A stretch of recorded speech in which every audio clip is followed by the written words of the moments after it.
Welcome back to my channel. I'm very happy to have you guys back. And today's devotional is going to be pretty short. We're going to be talking about week 5, I believe, in our devotionals, and it's chapter 34 from Genesis. Basically, what we're going to be talking today is the story of Dinah. There's a lot that happened in this story. There's a lot more that I could go into detail, but I really want to talk about the part that just really impacted me. So we start off the story. I guess I should explain who Dinah is. Dinah is the daughter of Jacob and Leah.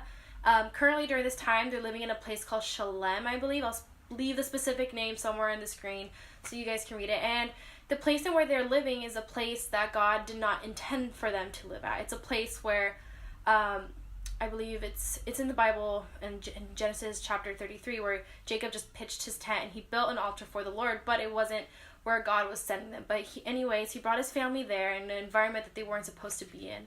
And Dinah, during this time, the Bible doesn't specifically say how old she is. I was trying to look it up, and I heard different things. I'm just going to assume she was a young teenager. And during this time, she was living under the home of her parents.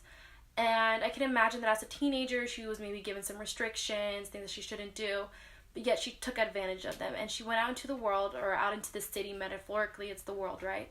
And she went through a lot. I can imagine that at first it was good, but she ended up meeting some consequences. And one of those consequences was, arguably, some people say it wasn't, but I believe it probably was a rape. And this is a very sensitive topic, so trigger warning, I guess. But what's interesting, I guess, about this is just how she was in a certain environment. She went out and then something bad happened. And not only that, I guess the reason that happened, in the Bible, it talks about the prince. The prince fell in love with her, and he started, I'm assuming, maybe speaking to her very sweet and slow, and she fell in love. Or maybe, I don't know, maybe the prince was just obsessed with her, which is what a lot of people say, and that's what I personally believe.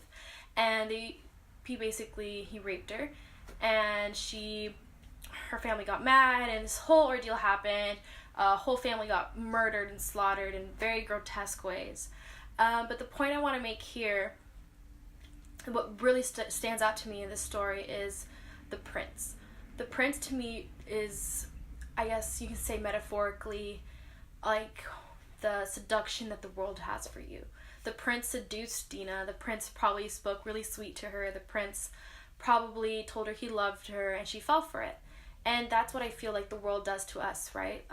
I can remember when I was in high school, what people would say, the actions that people would have would be easy to fall to. Like, if someone says they love you, like, yeah, you love me, of course. You're very easy to seduce, and I feel like this is what she was going through, especially at such a young age. That's what the prince was. The prince was the seducer, and the seducer that brought her into the world and caused her to sin and caused for all this numerous amount of consequences and for the downfall even of his own family. So I just wanted to leave it with that. Just to be wary. This is what I took from it personally. Just to be wary of who you're talking to, the connections that you make with people, and to never take things to heart and really put God in the center. Because in this situation, God was not in the center. I mean, God was in their lives, but I feel like because they were in a place they weren't supposed to be, they lacked a certain blessing that God had for them.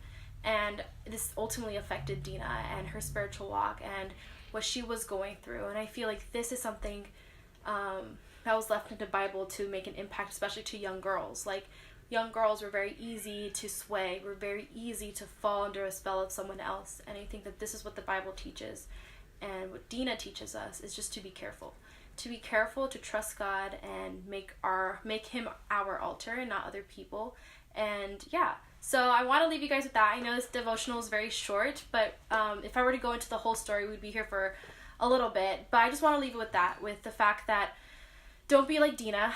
Don't trust so quickly.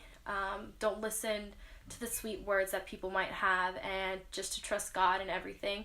Stay where he has you until he moves you somewhere else, and he has a place for everyone. So I would say, for myself, I want to be careful not to move too quickly with anything, to be wise in my decisions, to make sure that no one else is tempting me to go a different way or seduce me back into the world, and just to stand strong and firm. So yeah, guys, that's going to be it. I really hope you guys enjoyed this video. I understand it's very short, but I just wanted to leave that message out. So I hope you guys have a great day, and I can't wait to have you guys back on this channel. Make sure you rate, like, share, subscribe. I think I went over. Comment on the video. Yeah, I want to see some familiar faces back in the comments, maybe. Anyways, have a great day, guys. Have an awesome week. A new video will be up Sunday night. All right, bye.